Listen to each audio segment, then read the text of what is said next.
Ladies and gentlemen, hailing from Cleveland, Ohio, I give you BVO. Oh, we boxing? Yeah, we boxing. I need that belt like it ain't no other option. So we punching and weaving and blocking. Defeat ain't an option. Let them know. Shoot a video, put it on BVO. Let them know. Every time I punch, it's a heavy blow. BVO, bound to hit like bricks cause it was set in stone. Let them know. I ain't getting body, but I'ma hit this flow. Yeah, way more than a show. This is BVO. On behalf of BVO Sports TV, we would like to thank our sponsor, Raycon, makers of the Raycon Everyday Earbuds, the perfect model for premium sound with active noise cancellation to block out distractions and transparency mode to keep you aware of your surroundings. They are the ideal for your everyday needs. Just visit RayconGlobal.com. That's RayconGlobal.com and elevate your listening experience. We here at BVO Sports TV would like to thank the sponsor of today's podcast, Prize Picks. Pick, predict, play. It's that simple. A huge thank you to Prize Picks for supporting BVO Sports TV and the Doghouse community. Thanks again to Prize Picks. Yo, what's up? It's your boy BVO Sports TV. What's going on, Prize? How you feeling, man? Man, I'm feeling good, man. What's up with you? You good? Good to go, man. Hey, so what you Indeed. think about we got a big fight coming on the 31st. Yeah. What you think about this weekend when we seen Severo Matias get stopped? What you think about that? Not surprised. We've been talking about this for years. Me and you agree that he wasn't very good. I'm not gonna go as far as saying he trash, but I'm just gonna say he's not, he wasn't. I used to call him a walking knockout, and nobody got. No, these are facts. And somebody finally got to him. I just didn't know who. Of course, we don't know that, but we knew. We just didn't know who. We just didn't know when. Who and when we didn't know. But we knew. But he got. He can come back though. It ain't over for him. I don't want you people to get up here and be like, oh, well, BVO and Pride said it's over for him. Or y'all might say, oh, well, now y'all want to jump off his train. No, if you listen to this show, me and BVO always said he wasn't very good. BVO like to go a step further. I just like to say he wasn't very good. And a couple other brothers that came on his channel and said the same thing. So, but shout out to him. He still came to fight. He don't quit. All them shenanigans people gonna try to blame him with. None of that stuff, works. You got to show up and fight. And shout out to Dalton, man. Dalton, man, he was in that mug. I thought he fought the wrong fight, BVO. I didn't think that he should get in them firefights or Subio clipped him a couple times. I was like, man, Dalton ain't gonna. I kept saying it during the fight call. I was like, man, Dalton not gonna make it if he keep fighting like this, bro. There's no way he gonna make it. Shit, I was wrong. He made it, and he's tough. And Eddie looked like he won the lottery. So man, Dalton Smith is definitely in a good position, and we got to see what he does next. People want him to fight Devin and all this stuff, and man, Dalton can do whatever he want now because he with the machine. Yeah, speaking of that fight with him and Devin, why you think everybody trying to figure out what Devin's gonna do? It's like that's all you hear now. What you think about that? Because that lets you know about them. Because that lets you know Devin is one of the top 5 pound for pound fighters in the world. There's no way that people could think you so trash or so this and so that, but everybody want to got your name in their mouth. Because they know Devin. They know Devin is the money man. Some of these little niggas like, I'm sorry, some of these little brothers like Africa and them would love to fight Devin Haney because you know why? They're gonna get the most money they ever had in their life. So Devin is a money man. He's a top. To me, he's definitely top 5 wherever you want to put him. But you got to put him somewhere in the 5 to me, and that's why they call his name. That's why they want to rumble him so much. Why else? Everybody used to have Floyd name in their mouth, right? Why? Floyd is a lottery ticket. They know. Then people not still. You get Coach up here. Coach, what Coach tell you about the them checks clearing. He'll tell For you. sure. So speaking of that, man, today we were talking about something that really kind of hit me, and it's that we're looking at hold on, man, get your bum ass out of here, man. Tell me we don't know boxing, man. Get your bum ass out of here, bro. Head your Who's ass to the who, trash, man. Chief? Whoever the dude was in there talking trash. If you can't He might be have been respectful in the joking. chat, yeah, if you can't be respectful, man, get the hell out. Yeah, But get I'll him say out of this, there. man. F him. For me, the thing is this.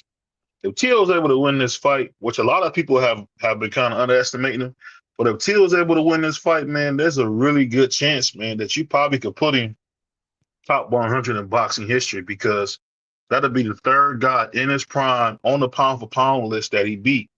And I think people don't realize that Shakur is beatable, man. Shakur is not this guy who can be beat. He's not unstoppable. And I think this would be, if anybody, this would probably be a guy that Teo could really, really dominate. What do you think about that? I don't know. I don't know about all that, putting him on this, that, or whatever. But if he wins, he's definitely going to be in the driver's seat. You know, man, I can't imagine if Teofimo wins. Well, actually, I can. But I'm just saying, if he does, dog, man, he gonna be out of control, bro. Yeah, salute, Billy. I think the thing I'm saying that that if you think about it, if you think about the guys that he's already beat, Josh Taylor, Lomachenko, these are Hall of Famers. And I'll be honest with you, I dare say that Shakur's a Hall of Famer. If he's able to beat these three guys, man, you're talking about that's as good a resume as any. If you think about it, when he beat them, he didn't beat them half dead. He beat them at their best. And to me, if he beats Shakur right now, this would be almost like it was when he beat Lomachenko at 23 years old, man. I think it'll really change people's thoughts on Teal, because really, Teal, the way he behaved with the whole Devin Haney fight is that thing that really hurt him, is the way he behaved with the Devin Haney fight, like not taking it, and people assuming that he ducked in, whatever the case may be. But hey, I would say this, man, whatever works. That's what you got to be like when it comes to boxing. Whatever works. And I think for me, I would love to see Teo get this win, because it says a lot about him as a fighter. What would you say? Yeah, I definitely don't want him to win. You know, I'm definitely want my young boy from Jersey to win. That's not a question. And I think that he's going to win. You know, I don't know how, because this fight is hard for me to, because we didn't ever say, oh, I need Teo Shakur right now. Come to the front. We didn't ask for this, but we appreciate it, but we didn't ask for it. But I think, man, I don't know who's going to win this. I really don't, BVO. I think that Shakur going to win it, though. I just don't know how. That's my only problem. I mean, I think you're really just kind of saying that because Shakur is black. I mean, there's nothing else that tells you that he will win this fight other than that the man is black and Puerto Rican. I mean, I just be honest here, man. If you look at the X's and O's, take how you feel about Teo aside, a guy that athletic can usually get around a technician like that. So it's one of them things where you can really to my man Blue Hustle, man. I think you really could mess around and see Teo put on a show, man. He could really style out in this fight, man, because Shakur is pretty much straight up and down. And then I think the thing a lot of people are missing is his hands.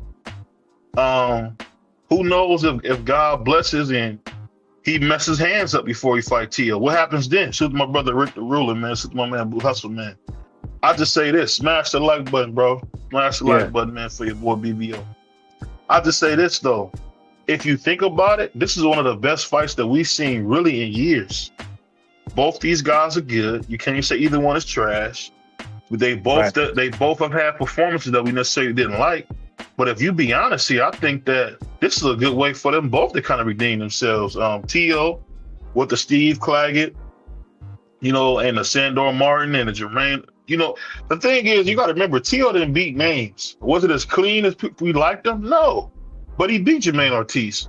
Don't we see Keyshawn Davis going crazy about fighting Jermaine Ortiz? Yes. If you think about it, they use Jermaine Ortiz for everybody that want to fight Devin Haney. If they want to get you ready for Devin Haney, you're going to fight Jermaine Ortiz. If you just think about it, that's what they always try to do. They try to use Devin Haney and Jermaine Ortiz because they got somewhat of a similar style. And I tell you this, no matter how it goes, Teal comes out on top. I mean, we talking about one of the greatest fighters that ever lived, man. Because he already done I don't a know bunch. about that. He didn't already done a bunch. I mean, take the hate out of it, Prize. He's been unified at lightweight.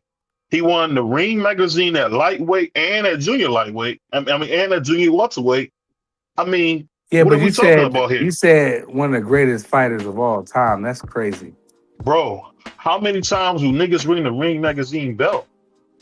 We got to deal with the truth. The truth is everybody doesn't ring the Ring magazine belt. You know, it's a big deal now to have the ring. Remember, that was always a big deal to Tio. Yeah, I mean, well, I still don't think he's going to be. I didn't say the greatest to ever live. I said one of the greatest to ever live. You guys gotta listen to what I'm saying. He's one of the greatest fighters to ever live. If he can beat Shakur after beating Josh Taylor, beating Josh Taylor, Lomachenko, come on, man. Jermaine Ortiz. I think we got to be honest here, man. Tio has done the work, and really what it is niggas is haters. If Tio was black with waves in the beard, I mean, I got you losing the hanging, dang father, because you're not being real. You a hater. Look at what the nigga's done. What are you talking about? He's been unified at lightweight. While Tank was there, while Devin was there, he was unified. So it's like, that's how you know niggas is really D riders. Y'all don't even know the sport. Look at what he's done. That's crazy. Look at what he's done. But dog, what's going on, man? How you feeling? I don't know, Coach fell off again, but think about it, Prize. If you think about it, Prize, what are we really talking about? And then you add Shakur to that, because whether y'all realize it or not, Shakur is a 3-division champion. Shakur came from 126, and Shakur was a Ring magazine champion at 130. So I don't know what y'all talking about. If Teal can win this fight, this will be a huge fight, man. This will be a huge. Well, what I think it would do. What I think, not only that, it would be a huge win on his resume, but I think it'll catapult him up, somewhere, high in the top pound for pound. As far as him being one of the best ever and all that stuff, I think you being a little too far. Let me ask you this. You think Devin Haney? No, you think Devin Haney ain't one of the best of all time to become the youngest undisputed champion in lightweight history? That's different. Tio ain't never do nothing like that. Tio won the Ring magazine belt from Lomachenko at 23. All right, but that doesn't. But Devin, and he beat Josh Taylor, who dominated 140. Devin is in the history books, though. You telling me if he don't beat Shakur, if he beats Shakur, he not in that 10 conversation? Just say you a hating ass nigga. Just say it. Just say you a hater because he's not black. Y'all want to say that. If he knock out Shakur, where would you put him on the top 10 list? Nowhere. On the top 10, what? Pound for pound? All time. No, he not on it. I didn't see y'all. Don't listen. You said That's ever. The problem. One of the best ever. I would say Carl Froch is one of the best ever. Man. There's a lot of people. I said he'd be a top 100 boxer. You know how many niggas box? I'm saying he would be a top 100 fighter if he can win this fight. What's going on, Bernard? How you feel, man? Man, I'm good listening to you spew your foolishness. Oh, here you go. Hold on, Coach. Because now I know you like to talk that business stuff about boxing, but the thing that niggas don't know that you're a boxing savant and you respect history. You telling me a nigga that won the Ring magazine belt twice and beats a dude who's a 3-division champion who was a Ring magazine champion at 130, that's not a hell of a fight? To have 3 dudes on your record like that? What you said, though. That's exactly what I said. No, you didn't. You said he would be considered. You said be considered one of the best ever. Yes. No. You don't think you're a top 100 fighter? Let me ask you this. In boxing, who have you ever cared? Who have you ever heard say, am I a top 100 fighter? They mention the top 10 when they talk about all-time great, not the top 100. If you from a history of sports, you could get 1 million people to put 100 lists together. You would never find after the first maybe 15. Everybody may have the same group of people, but they're gonna all be in different slots. The only thing you'll get close to universally agreeing on is the top 10. That's why. I mean, tell me what division you ever look at, or what Ring magazine when they were selling them in stores showed the top 100 in a weight class or the top 100. That's not something that people care about. They care about if you can crack the top 10.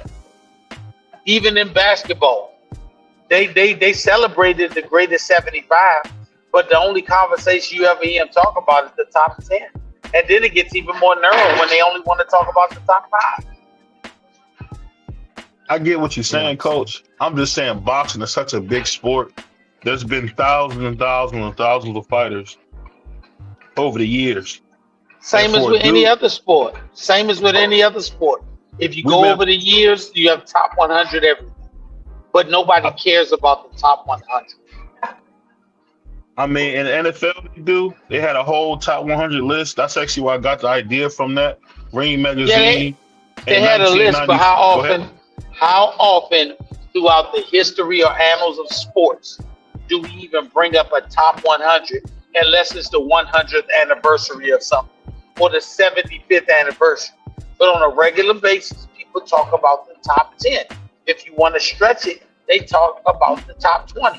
There's nobody care about if you landed number 89 in the top 100. Cut it out. You know the funny thing about it, man, and that just goes to show that niggas don't care about what you do in the ring. It's a popularity contest. Oh, nice. This is some Safe by the Bell, Screech, Slater, Zach Morris stuff.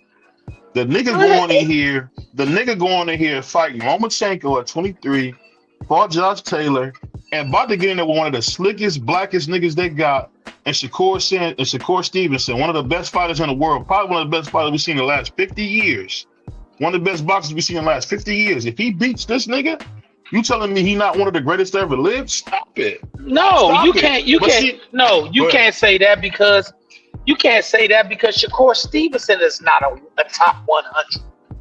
He's not a top 100 of all time. Neither one of them have done anything that puts them in a top 100. Are they great fighters? Both of them are great fighters. And I don't think anybody from this generation has done anything to put them in the top 100 because they're all scared to fight anybody. You're not going to give accolades to somebody who doesn't have any great fights on their resume. There's no legendary night on Teo's resume. There's no legendary night on Shakur Stevenson's resume. They have a lot of good nights, but none of them will be memorable in 10 years after they retire. Nobody's going to go back and rewatch any of their fights. Now we have to see what happens with their fight with each other. But tell me one fight that you say, man, I just want to sit down on a Saturday night when I'm 60 years old and just reminisce over this fight. Not one. Coach, we seen a 23-year-old nigga get in there with a You're dude not reminiscing over. You're not reminiscing over that fight. You're not. You can sit here and say all you want. You're not reminiscing over that fight. You're not gonna say, I remember where I was when that fight happened. Cut it out. I'm gonna bring it home. Now, one of the greatest coaches in the world that you ever seen. You seen him coach live in living color. That's Gary Sr., right? Yep. We seen Lomachenko be able to beat Gary Jr. and Gary Sr. out with them in the ring and get a close fight, right? Now, it's not a fight. After that night the fight took place, I didn't want to see that fight again. There was nothing memorable about that fight. Oh my God.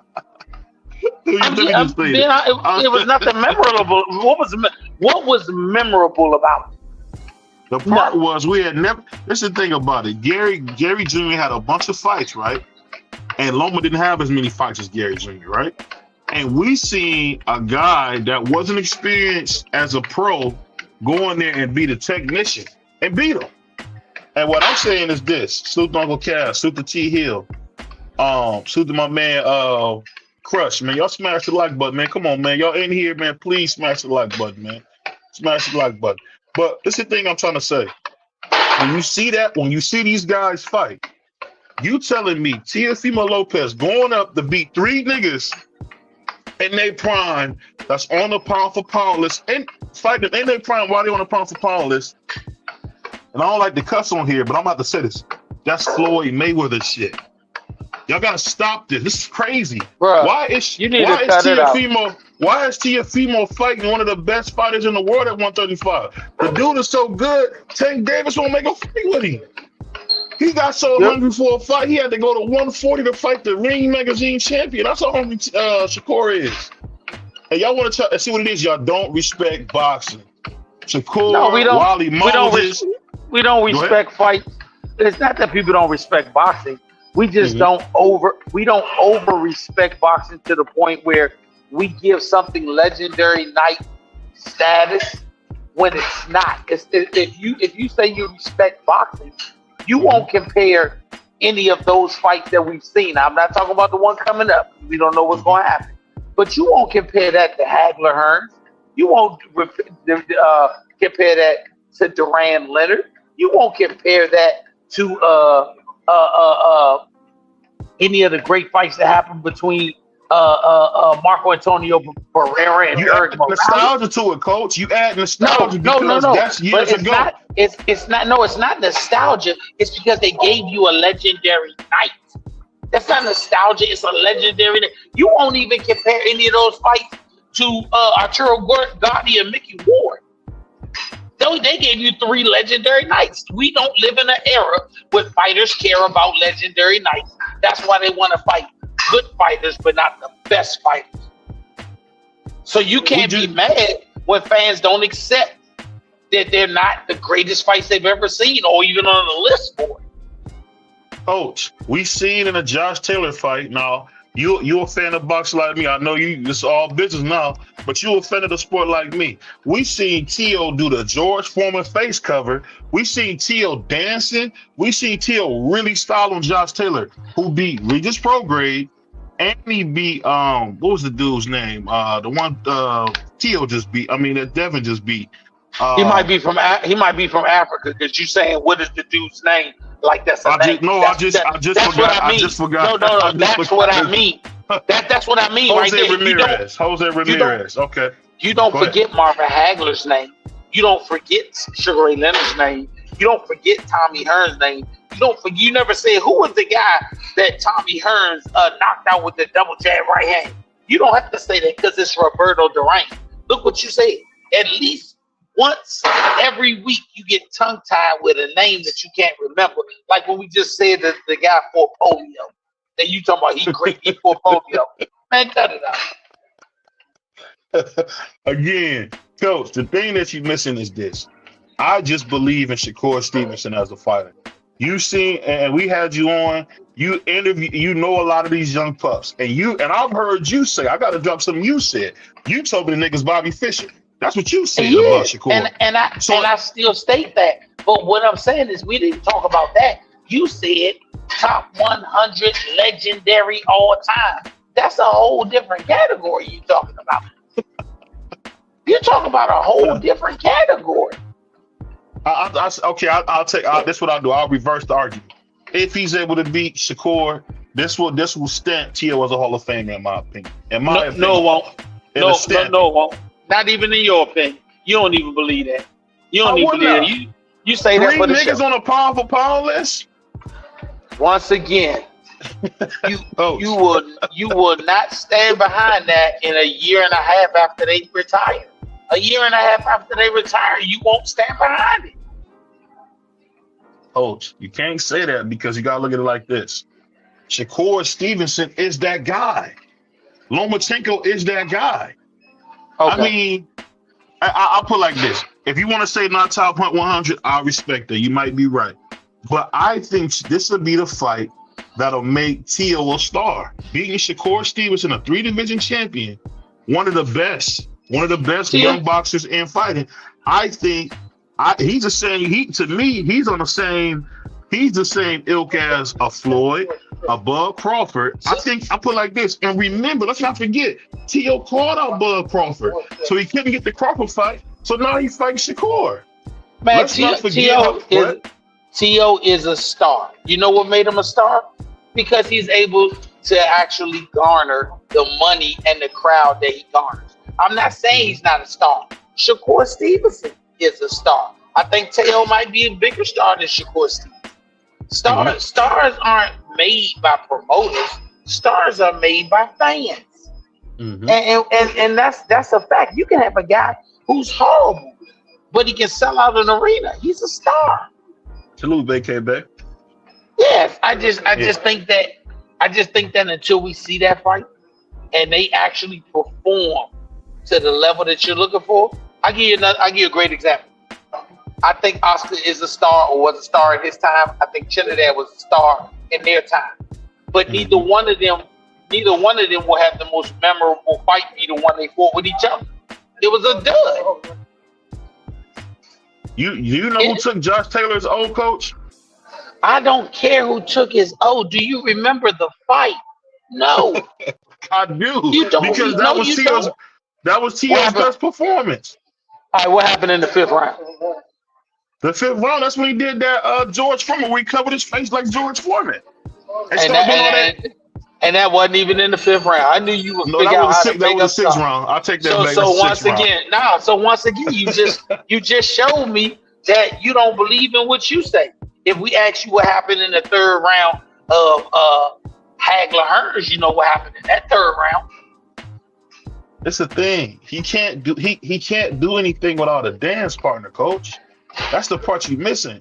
Shakur is a hell of a dance partner to have. I really would say that. But it doesn't make you a top 100 fighter. I think they're both great. I think they'll both have, at the end of the day, they had great careers and they made money.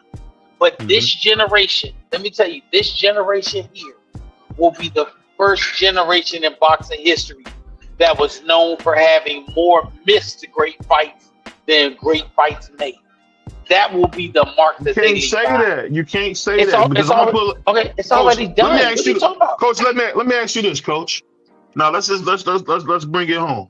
If Jaleel beat a nigga who got 3 belts at 23 years old, he beat a defending 2-time gold medalist with 3 belts, you're going to say that's a hell of a win. And then 2 years later, you go up and beat the former undisputed Ring Magazine champion. He started the Ring Magazine and the WBO when he fought him. If he beat him and then he beat another great guy, you would say, man, this dude's one of the best in the world. You got to call it what it is.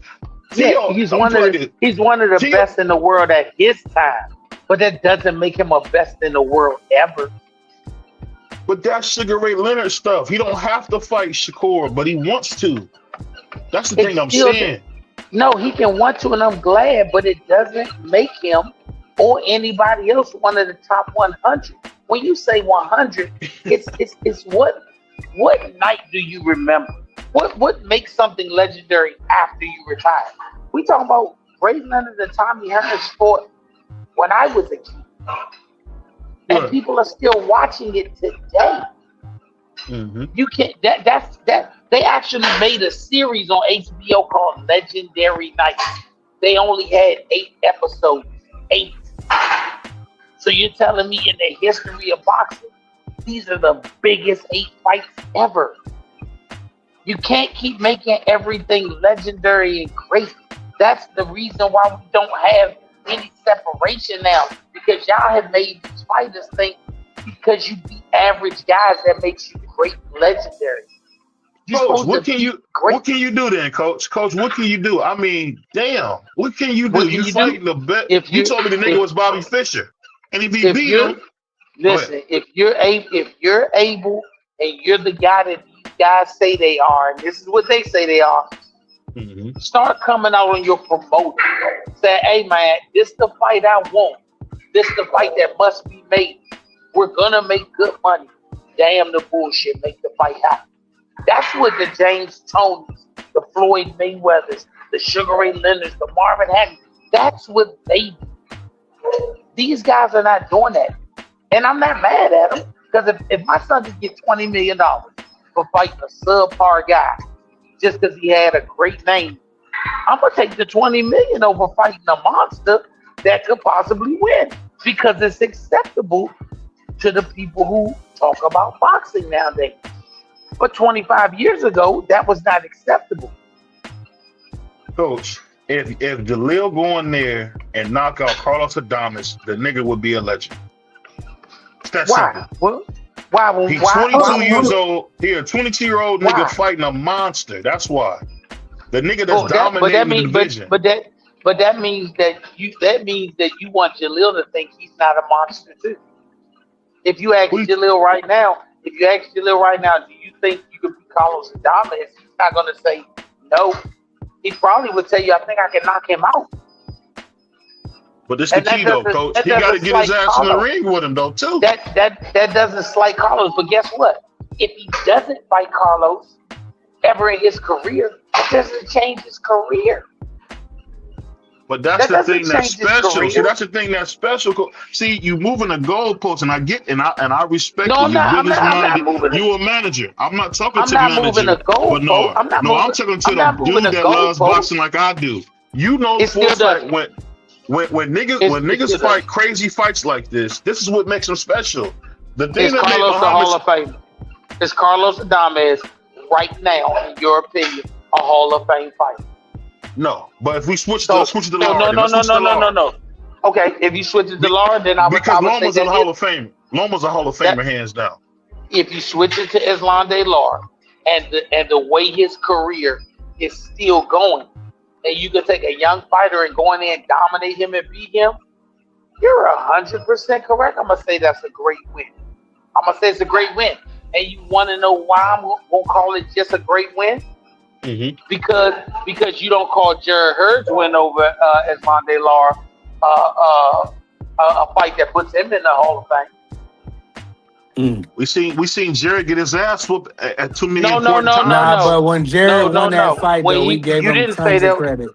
Yeah, you gave a ton of credit, but BVO didn't say he was a Hall of Famer. Nah, he ain't you moving the goalposts, but we got my man Skilly in the house. What's going on there, right? So I'll propose you the question because you got to watch Coach Bernard. The dude's a boxing savant, so I don't want y'all to hold it against Coach. He's a boxing savant. This is what we was trying to say. What do you think if Teo's able to beat Shakur Stevenson, one of the greatest fighters we've seen in the last 50 years, as Coach called him, a Bobby Fischer type guy in boxing? If Teo beats him, would that not make Teo one of the best fighters? Would you say Teo was one of the best fighters of the last 25 years? That's crazy. No, I wouldn't say that. First things first. Let me make sure I'm in order. Man, shout out to my brother Sombrero. He got the sombrero on again tonight. As always, I ain't got no problem. I love it. Somebody got some feedback. Go on mute. Respectful. I say that respectfully. Shout out to Coach in the building. Coach cooking right now. I ain't lying to you. Coach cooking. I don't mean the pants right, Coach, but I got to, man. I gotta do it. Shout out to my brother Prize. Listen, Teofimo Lopez, and real quick, as always, Prize Prize, I swear to God, I put this on everything I love. So I'm gonna see pictures of you, right? Man, I was at the gas station with my son earlier today. I seen a nigga. I swear to God, he bought 2 Coronas, right? And he bought, niggas buy, like, if you go buy a pack of Corona, you gonna buy the 6-pack, the 12-pack. Yeah, at least a 6-pack. He bought the 2 singles. He got the 2 singles. He bought the young boys. But he had the hat like you. I said, damn, is that my brother Pratt? No. Oh, no. We good. First of all, 2 things. I would have hit you up. Second of all, Prize is never going to buy a single of the Corona. I'm at least get the 6. He bought the 2 singles. I said, man. Hold on. Let me say this real. Keith, you got one more time and I'm going to block your dumb ass. We got a dude that's worked with Gary Russell Sr. So what the hell are you even talking about? The man got over 30 years of boxing. Don't listen to that. So you got one more time, man. You got one more time. I'm throwing your goofy ass out. But go ahead, Doug. Don't throw nobody out, man. Don't throw nobody out. What you do is you drop the link and let Keith come up here and say it with his chest, Keith. I don't know what he said. What did he say? You're gonna say a nigga that been in boxing for 30 years don't know what he's talking about. That's stupid. Listen, we don't entertain stupid, but go ahead, Doug. Shout out to the great Roger Mayweather. Most folks don't know shit about boxing anyway. Going into what Coach was saying. Well, first off, when we're talking about Teofimo Lopez, yes, the Josh Taylor win was a great fight. It was a great win for him. But look who Josh Taylor was before that fight and then during that fight. Look who he had become. Salute, Carl. Hey, Josh Taylor, and I'm saying, I say this respectfully, the man was on the down tread. I thought he lost the fight against Regis, me personally. I thought he lost against Jack Catterall. I thought he won that one. I thought he lost both of them, me personally. I thought he lost to Catterall, though, for sure. But my thing is, he should have been moved up in weight, but he was scared to move up in weight. And so he ended up fighting Teo. And what is he? He's a come forward fighter. It fits Teo's style perfectly. Hence the reason Teo shined. This was the first time that I had the opportunity to sit there and say, this is why Teo is gonna win, because this is the type of fighter that Teo needs to fight. And I heard people tell me that Josh Taylor was gonna put hands on Teo. I was like, yeah, I said it. Y'all in for a rude awakening. I remember the exact show. I don't want to call names or whatever over here, but I remember the exact show I was on. Man, I'm like, bro, and that's when BVO, regardless of what you want to believe, this is when I came up with the whole Teo. He can't fight. Struggles to be first. Hey, he struggled. This is when I came up with it, the Josh Taylor fight. And now you see everybody that took that on, respectfully. But just watch how the trend happened. But this is who Teo is. And so when it come down to find these other guys, and hey, I think Teo can have a performance against Shakur, but he gonna have to add a lot to his bag and bring some things out the toolbox that we ain't seen before. That's what he's gonna have to do to have that performance. He definitely gonna have to be in this bag. Let me ask you this because I want to get back with Coach on this, because I got some more points that I was thinking about for Coach. When you see him doing the George Foreman peekaboo where he covered his face, then he had Josh missing and going under, laughing, joking, start pop locking in the ring and all that. He damn near did everything but a backflip on him. You don't think that would be a memorable performance in your opinion? What do you think? Who you talking to me? No, yeah, anybody. I was just saying when you seen that, because I said Dub, but anybody can answer that. I thought you were talking to Coach. My bad. You said Coach. As you said, Coach. Yeah, go ahead. No, go ahead. Go ahead, Dub, and then we have Coach. Go ahead, Dub. No, I mean it's memorable, right? Like, yeah, showboating in the ring and those type of things. It can be memorable if you get the stoppage. If you perform accordingly. You can do whatever you want to in the ring. We done seen individuals try to go out there and show out, and Adrian Broner, he was humping Madonna at one time, and then next thing you know, he was asleep on the damn canvas. He got humped back. So all I'm trying to tell you is that, yeah, hey, that, showboating does make it a memorable it makes it memorable. But what truly makes it memorable is how you finish that fight.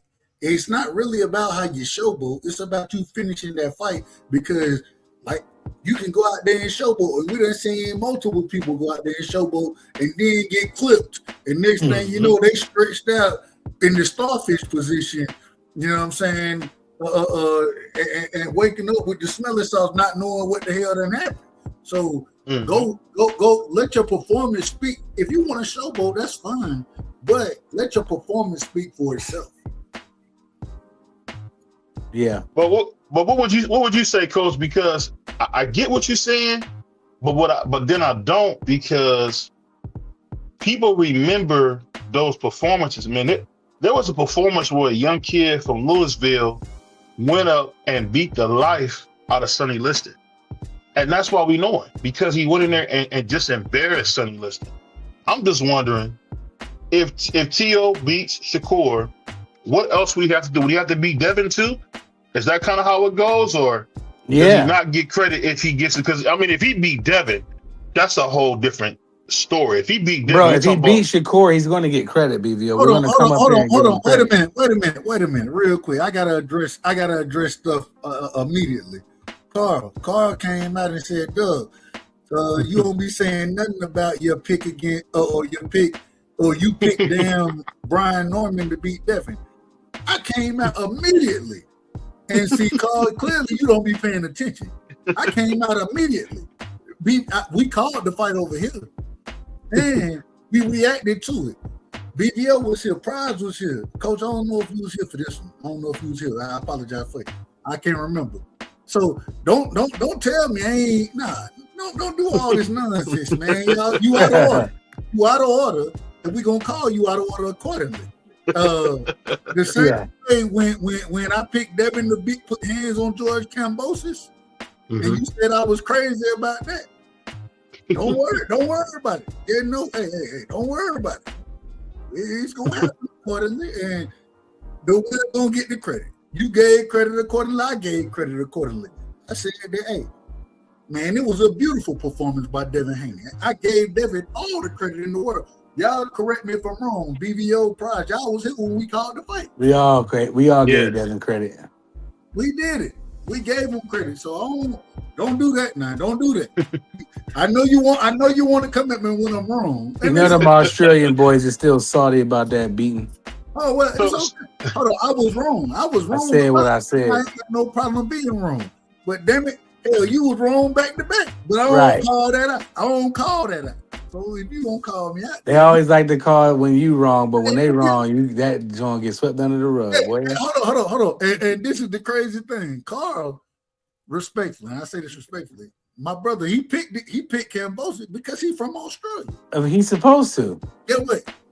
Brian Norman Jr. from Georgia, and get where I'm from. Even the Kangaroos had Devin Haney winning, bro. I don't know. How only people that picked Kambosos was from there.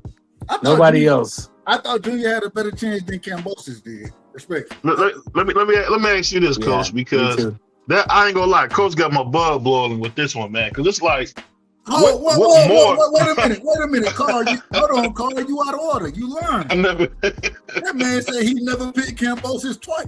He picked. Okay, he not lying. He picked him once. He picked him the first time. Well, that was crazy in itself. That twice saved him. He picked him the first time. He didn't pick him the second time. So I agree. I do agree.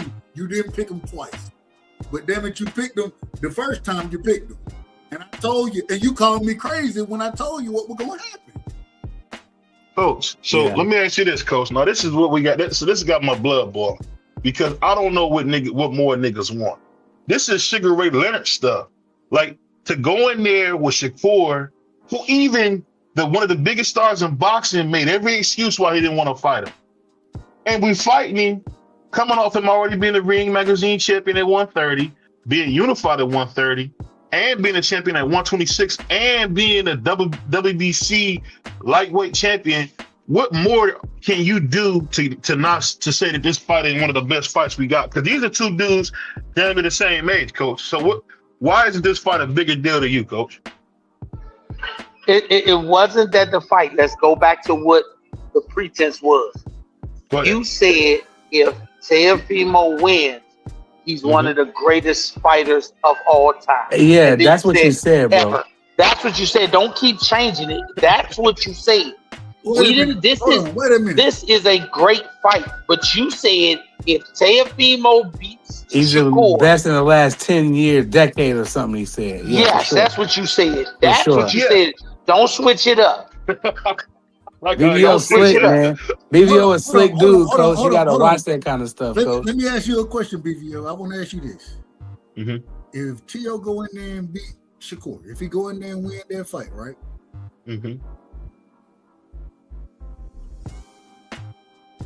As far as pound for pound, first off, is Teo on your pound for pound list now? Yes. Okay. He's on mine as well. And so is Shakur. Shakur. No problem. Okay.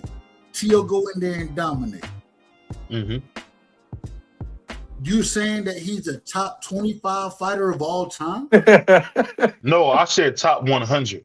I said top 100. And I was still say no. No, you didn't. You said first you said he's one of the greatest of all time. Then we said it can't be that. Then you said, top 100. Then I said nobody cares about our top 100. Right. You said nobody care about somebody being 89.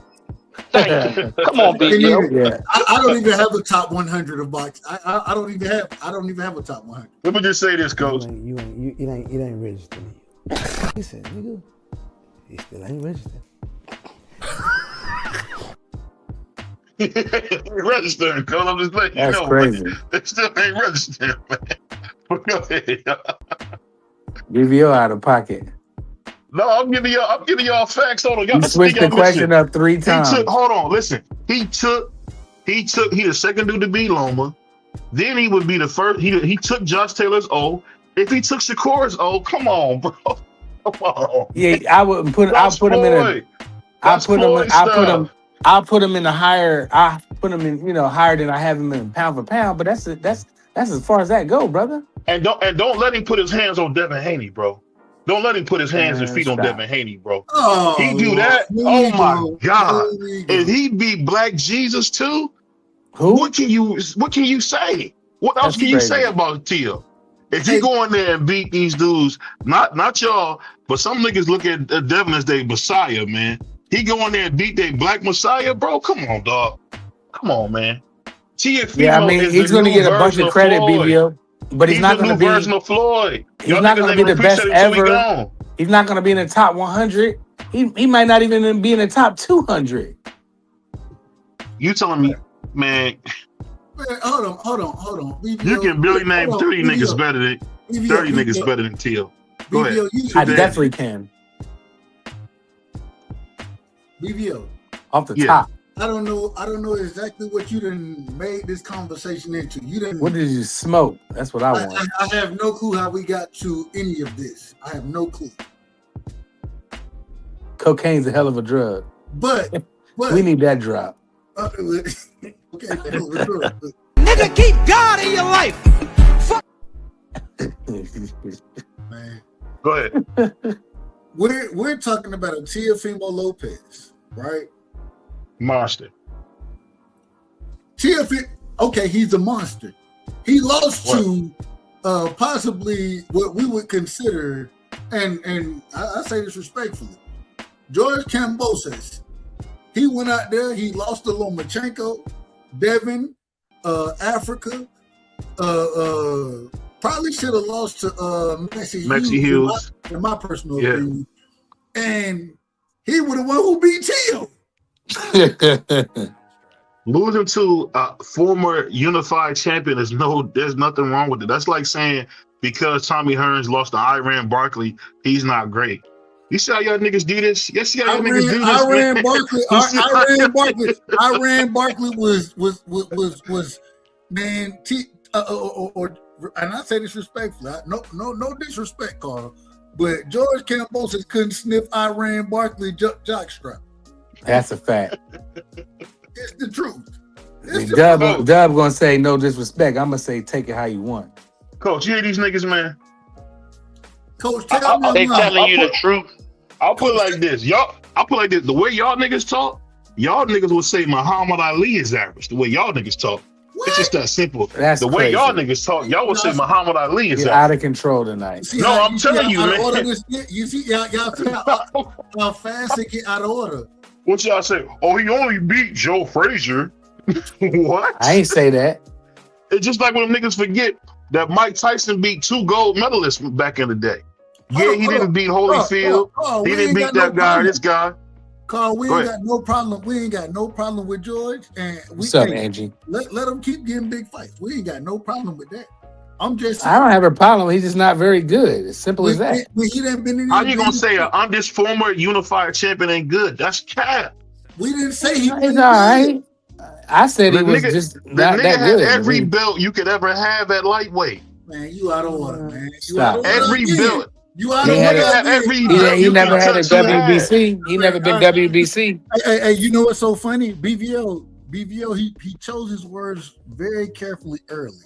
He said a unified champion, right?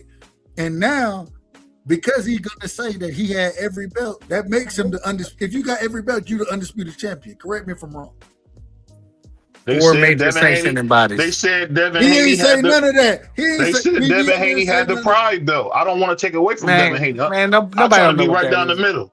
Don't confuse the casuals. Devin Haney had a pride belt. You know, they said he had the belt where the guys have a little more pride. You're embarrassing us right now, man. No, you embarrassing yourself. He's embarrassing himself. Hold on. Prize. Hold on. Let me do this, Prize. No. Before you go, hold on. Let me do this.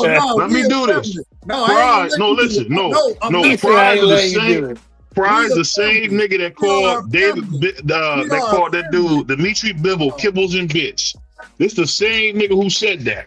And you know what? That's the only fight that you got on me that I was wrong about. When you say ridiculous stuff like that, niggas gonna remember that. That's ain't crazy. Nobody know who his Bivol was. You didn't, because you don't watch boxing. You didn't. Get out of here. Everybody knew he was a monster. No, nobody knew he was nothing. No, they did not. Everybody knew he was a monster. Stop it. What coach say to me? You horrible. You a horrible person. I mean, if you anti-black, you would say something like that. You know, I get that. What a mess. I'm trying my best to save the show. Can I save the show? Man, let the show be. Keep God in your life. Fuck nigga, keep. BVO is out of control tonight, bro. I'm cooking y'all niggas, man. He run out of stuff to say. You sound like old buddy. He run out of stuff to say. I told you, he been stopped pickle pulling. He pulling a whole squash now. He got two hands on the pickle, boy. Yeah, boy, wow. He got two hands on that joint. You pulling the eggplant right now? 2 hands on the eggplant. 2 hands. It ain't registered. Listen, nigga, it still ain't registered. It ain't registering. This is pure comedy, boy. It ain't registering, man. Man, shout out to Blue Hustle, man. Shout out. And I never said this though, Coach. T. Thomas. You out of order. That's all I can say, Coach. You out of order, man. But he said BVO. Hey, keep so it let me ask, BVO. Let me ask you this question: If the Shakur Stevenson win, if Teo beats Shakur Stevenson, he becomes the greatest, right? One of the greatest, not the greatest. One of the greatest. He becomes one of the greatest, right? No. He becomes one of the greatest. Let me ask you this: Do you, if you play football, if it's 1st and 10, and you lose 15 yards, that makes it 2nd and what? No. Just ask me a question. It makes it 2nd and 25, right? Yeah, 2nd and 25. Now, 10 yards gets a first down, right? If I'm 2nd and 25 and I gain, if I'm 2nd and 25 and I gain 10 yards, do I get a first down? Say it again. If I'm 2nd and 25 and I run for 10 yards, do I get a first down? No. Because what? We still got 15 more to go. And I lost 15 yards, right? Correct. So after the beating that Cambosis gave Teofimo, do he have to get that back by beating Shakur, or do he just jump back? So here's a first down. Hold on, Coach. Because we agreed that if you 1st and 10 and you lose 15 yards, you're 2nd and 25. And even if your next run gets you 10 yards, you don't get a first down. So if that's the case, after the beating that he took from Cambosis, does that make it where he's at 2nd and 25, or he gets 1st and 10 if he beats Shakur? Oh, hold on, Coach. It ain't registered. Listen, nigga, it still ain't registered. Coach, it ain't registering. Just give me an answer. I got an answer for you. You telling me when Muhammad Ali, when he came back after being out the ring and he lost to Joe Frazier, that's supposed to hurt him? He lost to a unified champion. So what? But Cambosis is not Joe Frazier. And if I remember, Teofimo wasn't trying to take the belts from Cambosis. He actually gave the belts to Cambosis. So that's not the same situation. And he has some other stuff going outside the ring. You see how y'all do that, man? Y'all see how y'all do that? I love how y'all do that. Like I always have said, I've always have said that. If you look at Teofimo Lopez, the niggas doing Floyd Mayweather stuff. He going there and fight the toughest niggas that he can find. Nobody wants to fight Shakur, but Teo does.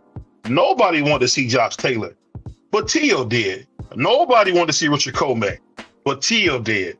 Nobody. They talking about a guy we already beat, and Jermaine Ortiz. That's supposed to be a huge fight for Keyshawn Davis. We already beat him. Hey, but you left some. Hey, BVO, you left something off that list. Who is we? Who is we? What's that? You said ain't nobody want to fight Comey because T.O. did. You said this guy T.O. did. Nobody beat T.O. but Kambosos did.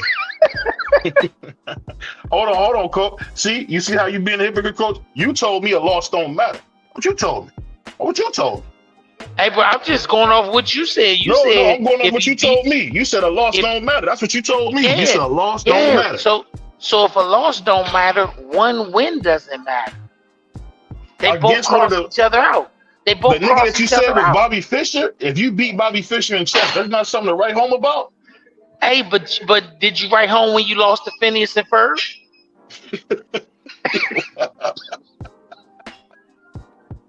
I mean, you got to write home for what? Need a straight jacket, man. This brother needs a straight jacket. You didn't know who George Kambosos was before he beat Teofimo. Yes, I did because he beat Mickey Bay. Because he beat Mickey Bay. That's why I knew that. Because I seen him when he fought Mickey Bay. Hey, bro, did you just say because he beat Mickey Bay? Yeah, because I'm saying Mickey Bay. That's how I knew about George. I know you just didn't say because he beat Mickey Bay. I did. Because you got to remember, shout out to Crown Jewel. Man, that's Crown like saying he beat the lead singer of the Delphonics. Hey, hold on, real quick. BVO. Did y'all see that fight? I thought Mickey Bay won. I thought Mickey Bay won the fight. Coach, people like Coach, man, them niggas only watch highlight tapes. No, they forget about it. They only watch the highlight tapes. I hear you. Hold on. That's all I can say. Coach, did you see the fight? Did you watch it? Telefimo? BVO, answer the main question. No, I'm asking you, Coach. I've seen the fight. I'm gonna tell you, I didn't see the fight. I just heard what he said, and ain't nobody gonna tell me that I got turned on to a guy because of a Mickey Bay fight. No slight to Mickey Bay, but you wouldn't know who Mickey Bay was. You wouldn't know who Mickey Bay was if he wasn't signed to Floyd. That's why I know who Mickey Bay is, because of Floyd. And he lost every big fight. Every big fight Mickey Bay got, he lost. You only know Twinkie because they're part of the Hostess family. Hey man, Puerto Rican free, man. Before we move on to the next thing, I'm gonna have you had a closing thing on this topic. So you're talking about Teofimo Lopez, going against probably one of the best fighters we've seen in the last 30 years. Former Ring Magazine champion Shakur Stevenson, an absolute gorilla monster. What do you think about Tio if he's able to beat a monster like Shakur Stevenson? Forget all that. I heard this man just say that Tio was like Floyd Mayweather. If Tio was like Floyd Mayweather, he would have fought Devin Haney. He would have fought Matias. He would have sent an offer to fight Gary Antoine Westler. I didn't see Tio do none of that. He fought two guys. But you said this man is like Floyd Mayweather. We can name a list of great fighters that Floyd fought. We can't name a list of great fighters that Tio fought. Even before Floyd became Money Mayweather, there was a list of great fighters that he fought. A list of guys that he tried. Yeah. We can't say the same thing for Tio, dog. Stop acting like Tio is this guy that everybody is avoiding. Ain't nobody avoiding Tio. I didn't see not one person avoid Tio. Not one. Name a fighter that avoided Tio. You open the front door, BVO, and he slapped you in the face. Okay. You can't name a fighter that avoided Tio. You cannot name a single fighter that avoided Tio. Tank Davis. Tank Davis ain't avoided Tio. He was number 2 in the WBA, and he didn't try to get the fight with Tio until Tio was WBA champion. Once again, he was number 2 in the WBA. Number 2. Mm-hmm. He didn't avoid him. He wasn't Tank Davis mandatory. And we see, last time I checked, Teo was a champion. He could have said, instead of Cambosis and Devin Haney, I'd rather fight Tank Davis. He didn't say Tank Davis. He said Cambosis and Devin Haney. Both of y'all, I can make a fight with either one of y'all. I'm gonna send an offer out to whichever one, whoever signed it, gets the fight. He ain't want to fight no Tank Davis. At all. He'd rather stand on the edge of a volcano and catch the wind as it goes by. Theo's a good fighter in the ring. He's a good fighter in the ring. But stop trying to make him to something that he's not. Stop trying to make him something he's not. If he beats Shakur Stevenson, that would be a great win for Teo. That would be a great win for Teo. But don't make him something that he's not. What y'all gonna say? Y'all gonna say Shakur ain't beat nobody? Y'all gonna say Shakur ain't beat nobody like y'all niggas always do? I just told you. If Teo Stevenson, that would be a great win. I just said it. What are you talking about? I just said it. We know how BVO a fraud, man. He replaced Emilio with John Travolta. He replaced Emilio with John Travolta. So we know what type of guy he really is. You about to fight soon. That's why we got him up there. You know. I know. Any excuse to do. Emilio wasn't gonna fight until 2027. You had him up there for 18 weeks. You know, man. Y'all make it seem like I got like a special thing with Spanish fight. Like I always pick Spanish. I always pick the blacks. I don't know why y'all keep trying to put this narrative. I got niggas calling me sombrero. I got niggas in the street calling me sombrero. I don't know what's up with y'all niggas, man. I talk about the black fighters all the time. I just got done talking about one. What did Teo say? I'll fight just like a black fighter. Oh, that's what Teo said. Man, they should call you Hector Jones, because the only thing about you is you're scared. Hector Jones. That's crazy. I'm trying to figure out who was the fighter that Teo went after that avoided him. He didn't go after anybody and they avoided him. Anybody Teo said he wanted to fight, he fought. He wanted to fight Ryan Garcia, and Ryan Garcia avoided it. But when did Teo go after Ryan Garcia? See what y'all want to do? Y'all want to jump the black man. So let's do this. Let's go to something a little different so we can be more neutral on it. When did Teo go after Ryan Garcia? When he was asking Golden Boy for the fight. And he ended up fighting Rolly Romero instead of fighting Teo. You forgot about that? No, last time I checked, daggone Turkey made that Rolly Romero fight. And that was coming off of Ryan Garcia's suspension. It was supposed to be what's the dude that I can't think of the dude that run top rank. What's his name? Is it Bob Iger? What's the dude that run top rank? Anyway, forget it, man. I'm Mr. Forgetful today on these guys' names. So moving on. Y'all the same dude. Hold on. Y'all the same dudes that forgot Muhammad Ali lost to a nigga with 8 fights. And y'all want to give niggas all this credit. Ain't nobody forget nothing about Muhammad Ali. We're talking about Teo. There's not a fighter that. So you moving the goalposts. You moving the goalposts, man. You're moving the goalposts. You brought up Muhammad Ali. We're talking about Teo. Muhammad Ali got his ass whooped by a dude with 8 fights, bro. No. The goalpost is moved. The goalpost is moved when you bring up somebody else that we're not talking about. That's when the goalpost move. I didn't talk about. What you're doing is you bringing a bunch of red herrings in for you not sticking to the subject. You bringing a bunch of red herrings in trying to move us off the subject. The fact is this: Muhammad Ali lost to a nigga with 8 fights.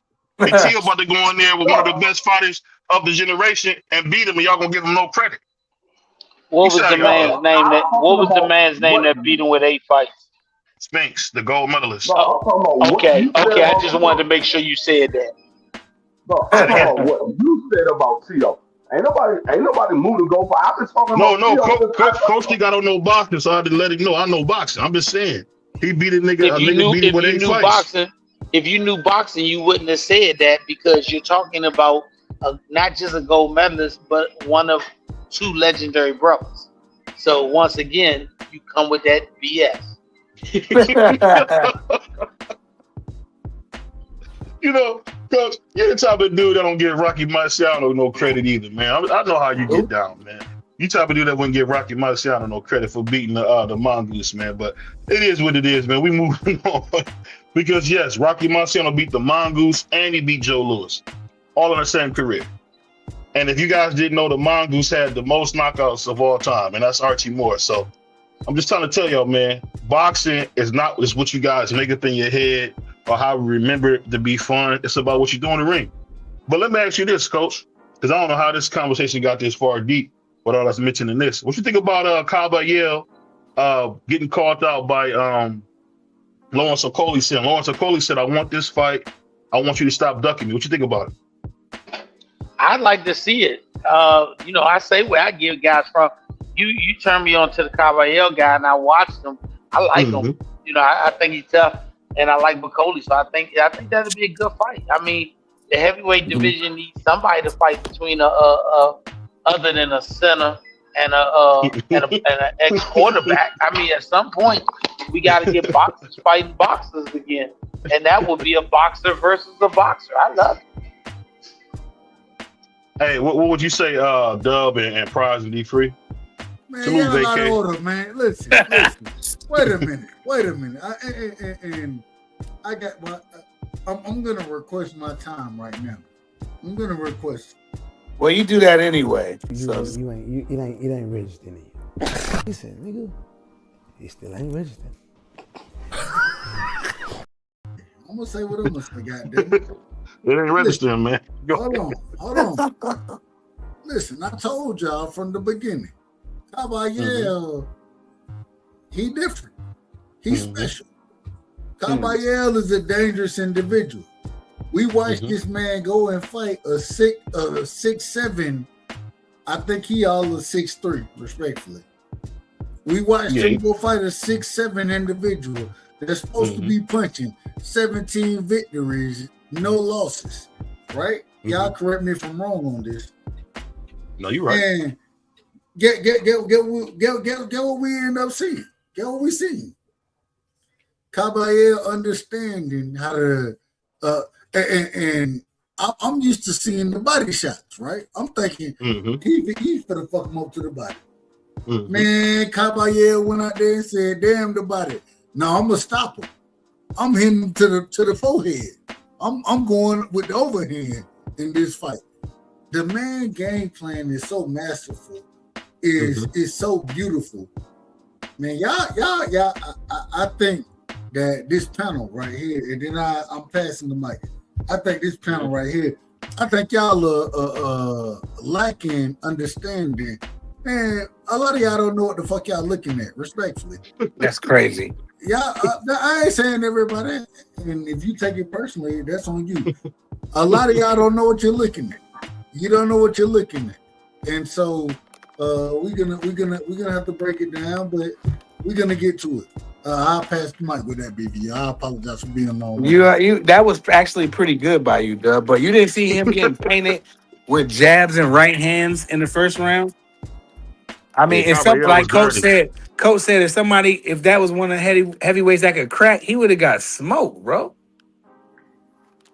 He was getting painted by dude with that jab and that right hand until he just overwhelmed the guy. But that shows you levels, Dub. But you're not wrong. Caballero, I think he's really good. I ain't gonna say really good. I think he's decent, but I don't think he can whoop none of them. I don't think he can whoop Usyk, or I like to see him fight Triple D, BVO's guy. If he can knock him out, then I'd be impressed. Till then, he's just okay to me. No, I disagree. I think that's a bad fight for Triple D. I think Triple D just stopped madly in that fight. I don't. I know. I'm just saying. I think I would love to play some bet on that fight because I think Triple D gets stopped badly. But when it comes to Caballero, I think he's a pretty good fighter. But the whole Lawrence McCauley saying that he's ducking him, I wouldn't say that. This is the first time I've ever heard Lawrence McCauley try to get that fight. Right now, Caballero is in position to try to get the championship, interim champion, and so I wouldn't say that he's ducking Lawrence McCauley. I think Lawrence McCauley is a decent fighter. I think he'll get stopped in that fight, but it's not a bad fight. But I wouldn't say Caballero is ducking Lawrence McCauley. Hey, Free, if an in-shape Martin Bacoli shows up, that's going to be a good fight. No, not Martin Bacoli. Not Martin Bacoli. Oh, Lawrence, the brother Lawrence. Bacoli. Yeah, well, brother. Well, he came from cruiserweight. The one that came from cruiserweight. I know, brother Lawrence. I don't know. I probably would go with Caballero with the youth. Is he older? I don't know. The newer fighter. Lawrence Bacoli is about 6'6", 6'7". He's just a 6'7" guy. He won't let Caballero get on the inside the way you see Caballero get on the inside. All you got to do with Caballero is jab him, right hand, and turn. But y'all, that's what you say, but you have no under. I'm not. None of us do. He's such a dirty fighter, man. I don't think that would even happen. Go ahead. Can't say that, Dub, because none of us do. None of us fought professionally. I don't want to cast no aspersions. Prize, I love you. Of course. So I don't want to say you don't know shit about boxing. You can't. I almost said. But you're crazy. Okay. Go ahead, BVO. I plead the fifth. Yeah, because you was about to say some real crazy-ish. So speaking of that, I don't want no smoke. Shout out to my brother Dub, man. Speaking of that, while we got Coach in the house, let's have a good conversation. So we all heard about Jaleel moving to middleweight. How would you guys think a young pup like Jaleel would fare at heavyweight with people like Carlos Adames, Lara?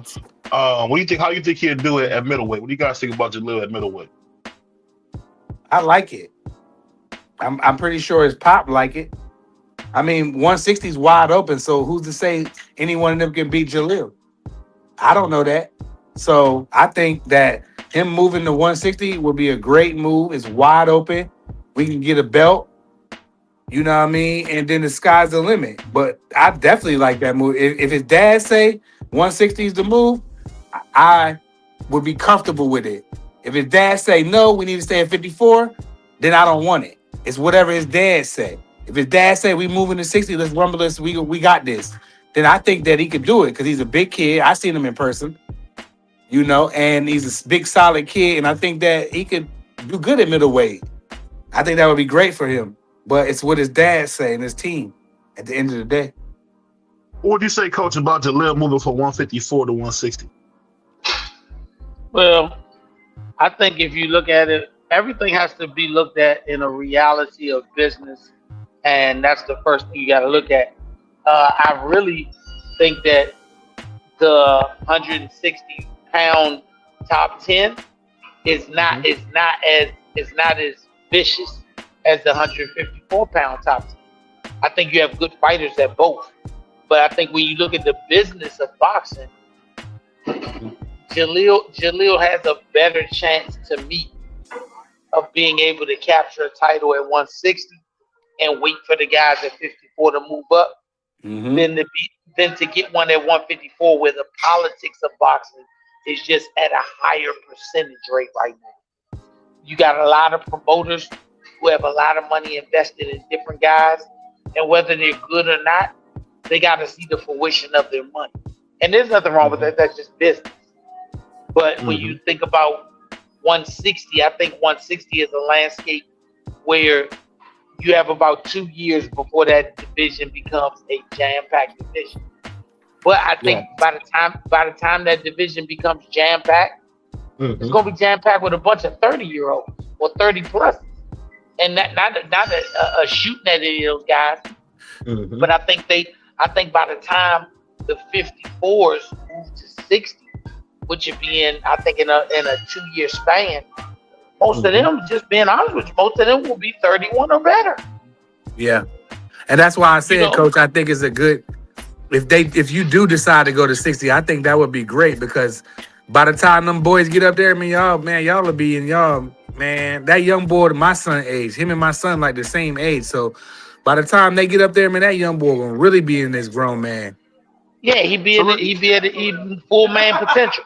Yeah, and just getting into his full man potential. So let me ask you this, Coach. At 160, hold on, right before you go, Free. I want to ask them to go back to you. My bad, Free. At 160, will we see Jaleel fight for the IBF belt at 160? I don't know. Honestly, I don't know. It depends on situations, but it becomes stuff like that becomes more realistic when you talk about potentially 12 pounds. But I just think that the IBF, they're stringent in their 12 pounds. I don't see that many large guys doing that. I think the larger guys will choose another route, and then if it's an opportunity to unify, then it puts the IBF in place. If you look at it now, the IBF champion at 154. Shit, when the last time he fought?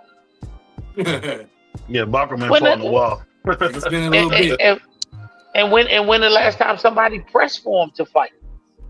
Because once again, Lubin was pressing him. Lubin was pressing him. Lubin's a smaller middleweight. Yeah, Lubin's a 54 pounder. Yeah, he's not huge. He's not a huge guy. When you start getting to the huge guys, it's tough. It's tough to tell a big guy that you can only gain so much. I think that one rule hurts the IBF as far as from some of the fighters that can hold their title, because they're stuck on such a stringent size growth. And I think that hurts them. But if the money right, people try anything. People try anything if the money right. At the end of the day, it's called. At the end of the day, you have two sets of boxing: amateur boxing and prize fighting. He talking about me, Coach, man. That brother gonna talk about money all day. That's what they fight for. After the amateurs, everything is about prize fighting. I talk shit about Xander, but you also heard me say, if Xander has an opportunity to fight for the biggest money, he'd be a fool. But if he didn't have no takers and he had to get a fight in, then we would have took it for regular money. Right. Yeah, we would have took it for regular money. But if he has a chance to get more than regular money and fight somebody better, I'm always say, don't be a fool. Do you feel like that's the case? Do you feel like that's the case, Coach, in his next opponent? Yes, 100%. I agree. And the reason I say that, $500,000, man, which is crazy. But he's fighting for a unification. Yeah. That trumps Jaleel fighting him every day of the week, twice on Sunday. I still feel like you said 500,000 BVO. I still feel like he's underpaid. You should. They paying a boss for the belt. They paying a boss for the belt. A boss is getting paid, but he's getting paid to potentially come in there and just hand his belt over. But what if a boss wins? If a boss wins, they lost $2.5 million if he wins. Because if they gave him $2 million, they gave him $500,000. That was done because we think our guy. Okay, I got it wrong then. You said Xander's getting a $2 million. No. A boss is getting 2. Xander's getting 5. Damn. But once again, it's because Top Rank was smarter than. I tell you, because Top Rank wasn't smarter, they were more financially forefront and saying we're gonna get it. Because there is no way on God's green earth that Eddie Hearns was not supposed to give a boss whatever he wanted after winning the interim title to make Jerron Boots Ennis the 154-pound champion. Yeah, I think, man, if that boy win that belt, man, I hope Xander win, because I still want to see him fight Jaleel. I still think Jaleel can beat him, but I know they're gonna say, "Well, Pride, he's not ranked." Jalil's too big, man. Stop that. Go ahead, Free. I look at it like this. When Xander can move up to 60, my bad, Freezy. What Xander is doing is putting him in position to be able to call more shots, to give him more options. As then, if Xander wins this fight, he's a unified champion. Now he's in the driver's seat, so he has 2 belts. All of the other guys only got 1 belt. He got 2 belts. But I think he's in the driver's seat to crash. I think he's in the driver's seat to crash, and I don't think Bob Earl is going to crash. I don't think Bob Earl will crash. Me either, Coach. It could be a driver's seat to crash, but it gives Xander more options fighting a boss. Fighting Jaleel, it doesn't give Xander those options. It doesn't give him those options. Oh no, we've been past that. You're right about that. But I'm saying that if Xander wins that joint, I think Bob Arum is such a promotional genius. He gonna hold them joints hostage like he had Beirut.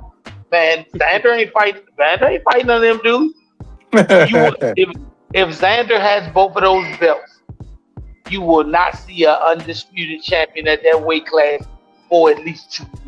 Especially with that kid being that young too. If he gets 2 belts, it's a wrap. He said he would fight Bakram next. That's what. Yeah, well, he doesn't make the decision. He don't call no shots. Yeah, none at all. He don't call no shots. Coach, I'm not saying he called us. I'm telling you what the nigga said on the interview. He can say what he want to say, but calling shots is a different type of story, brother. I'm telling you what the nigga said on the interview. Hey, BVO, your daughter said I can move in and stay there rent free for the rest of my life. She don't call no shots in your house. She don't call no shots. So that's just as valuable as nothing. Come on, BVO. And you know that. He know that. Come on, man. You got it. You got it. Know that. I'm sure you cold, Coach. I mean, Bob Arum wants him to publicly say he wants to fight and become undisputed. But behind the scenes, Bob Arum knows Xander Zayas does not need to be undisputed for Bob Arum to make a lot of money. He just needs to hold one of those belts. That's all. And if he got 2 of them, do you really think they're gonna stick him in there with Fundora? No. Do you think he's really gonna pay the bill so Betty Duva can snatch 2 belts from him and have 3 belts at main events? Come on, man. Think it through. No, he's not. I think it's going to be some strategic moving around, Coach. It's going to be some definitely chess and not checkers. I'm going to tell you this, Coach. And now you got a Puerto Rican star that I think Jaleel will have a chance against Bakram because of how Bakram fight. That would have been the fight to make to see if you could have gone on the list with them. I think Jaleel can beat any one of them dudes from 54 to 60. It'd be all 50. Him and Bakram I think Jaleel's bigger than Bakram too. We wouldn't make the weight. He'll beat him up, man. We wouldn't make the weight. Yeah, we wouldn't make the weight. No promoter in his right mind is gonna put up the money, knowing that your guy he's gonna make 54. He's gonna make 54, but he's not gonna make the 12 pounds after it. Yeah. Promoters aren't fools. They just ain't giving away money. I think 60 is a move for you telling me y'all couldn't hold it? It would be hard to hold it just a little longer. What you gonna put him in a NASA space shuttle? What are you talking about? Hold it. Put him in a heater. You know how they put him in a heater, man, until tomorrow. So you want to drain somebody twice? I'm not gonna do that. No, I'm not gonna do that. That don't make sense. I wouldn't tell my son make weight and just stay within 12 pounds till tomorrow at 9 a.m. Which if you traditionally know, that nigga take 2 breaths and he bigger than that. Come on, man. Make it make sense. Okay, I just thought they did that. I thought they did that, man, to get the cheese, man. That's all. I'm not saying nothing wrong. But you gotta make the 12 pounds. You gotta make the 12-pound rehydration. If the man telling you the man don't want him to do that. No, I get it because what you want the man to do? I seen Jaleel after the. He was big as hell. I seen him throwing Elijah Bond spot. Elijah Bond was like, "This nigga's a super middleweight." Man, bro, when we was all in the parking lot in the after the fights, when we was all at, who was that? Danny Garcia. Man, when I walked up Jaleel, man, he was man, he can whoop them 60 boys, man. That would be perfect for him. I hope they do that. Yeah, I'm just saying. All I'm saying. But I will tell you, my dream fight would be. He ain't the tallest, but he like Tyson. Yeah, Jaleel is a smarter move because. Salute to my brother. What's up? What do you say? We all night. Salute to my brother. We all night, man. It's a smarter move for we game all night. My bad. We game all night. Right now, it's too many bigger money at 54 and for these guys to fight instead of fighting Jaleel. There's bigger put some color in the chat, y'all. At 54. Support the grind, y'all. At 60, there's not that many big money fights, so it's not that big of a hurdle for Jaleel to have to jump. He can go in there and be in position to fight for a title. So, and then you know the best thing about it, Free? after like 3 fights, he can be in position to fight for a title. And you know the best part about it is when them 54 boys. Go ahead, my bad, Freezy. Yeah, I mean, he would have to fight more fights to be in position because there's too many bigger money fights at 54. Right now, there's no real notable name at 60. So it's a better move to go to 60 and get in position that way than it is at 54. But see, y'all say that like y'all didn't see my man Boots Ennis, who's a former Ring Magazine champion, fight the dude that work at rallies, man. Yeah, but we're not talking about Boots. We're talking about Jalil. So what? So this is what I'm saying. I think Jalil got to target the niggas like he should have targeted niggas like Boots, because people don't think so. I think Jalil would have a chance against Boots. I do. I do. Bro, if they want to move up to 60, Boots is human, man. They overhyping this nigga. When somebody get in there his side, they're gonna kick his ass, man. I know, but look, BBO, if they want to move to 60, establish themselves at 60, when the 54 pounders move up, that means the money's gonna move up too. Them niggas gonna be 180, 190 pounds. I don't care what they gonna wear. Big nigga like that. I don't care what they gonna wear. Do well. They're gonna be big as hell. And you know what? And you know what? And they're gonna have to pay Jalil for 2 of the belts that he already got. Coach, did we not see Berlinga come in 200 pounds on a 168-pound fight? Damn Berlinga, man. No, BVO, hold up. You talking about what Boots did? Boots was a 47-pound fighter that moved up to 54, and he was looking for a tune-up. If that was the case, quote me if I'm wrong, Coach. Eddie Hearn is the man that's making the move. Eddie Hearn put that man Lima in the ring with Jerome Boots. If he wanted to give Jalil that fight, he could have did it. He could have said, Boots, fight Jalil. This is a tune-up fight for you. That was Eddie Hearn's call. That was Eddie Hearn's call. They not gonna do that. Eddie not gonna do that. Coach, let me ask you this: if y'all got called for the Boots fight, are y'all taking that fight? Man, come on. Boy, you sound crazy. Of course he's taking that crazy. Fight. The amount of money them black men gonna make. Hey, and the boy can fight. You gotta think of it like this right now. Boots don't have no belt, so it's gonna be a cheap fight. It's not the belt is what makes it expensive, not because you fight Boots. They would try and lowball. I wouldn't take a Boots fight without no belt because they're gonna lowball. And that's why belts matter. I know D Free don't like that, but and that's why it's little stuff like that to me. The why I say belts matter, because they gotta matter. No, they don't. I respect you. I respect it too, Free. The way you broke it down that one day, the why you say belts don't matter, and I was like, to them young boys, them belts is everything. No, the belts don't matter to me. The belts would never matter to me. Only the fights matter to me. When I was a kid, we gotta read this comment. My man said, Teo isn't hard to beat, but I won't be surprised if Pillow Fist Shakur loses. And you see what's gonna happen? When we beat the nigga, hold on. When we beat the nigga, they're gonna say Shakur got pillow fist. They're gonna say Shakur's. Man, you darned if you do, darned if you don't. Y'all boxing fans, man. Y'all ain't shit, man. Y'all boys. Ain't no winning with y'all. Stop fessing on this channel. You out of pocket. My bad, man. My bad, but man, y'all. You no can't S words, no F bombs. You can't win. You can't win. You can't win with boxing fans. We seen Jake Paul go in there against the heavyweight champion. They don't give him credit for that. I mean, it is what it is. And he got his jaw broke, fam. But he fought the heavyweight champion of the world. Man, I don't care what he did. He got his face broke. I don't know, man. I'll put it like this, man. Y'all brothers is ice cold. But let me ask you guys this. So now that we see Usyk saying he won't drop any more belts, do you guys think Usyk can get back in line to defend all his belts versus all his mandatories? What do you guys think? I hope he does. After you fight Wilder, because that's the next fight that he's planning on making. So you're not getting in line to fight anybody. They getting in line to fight him. But after he fight Wilder, he probably will fight all of his mandatories if he continue to fight. You might say, okay, I'm not dropping no more belts. I'm gonna fight Wilder, and then I'm gonna go ahead and retire after that. He could just say, I want to retire as a unified champion.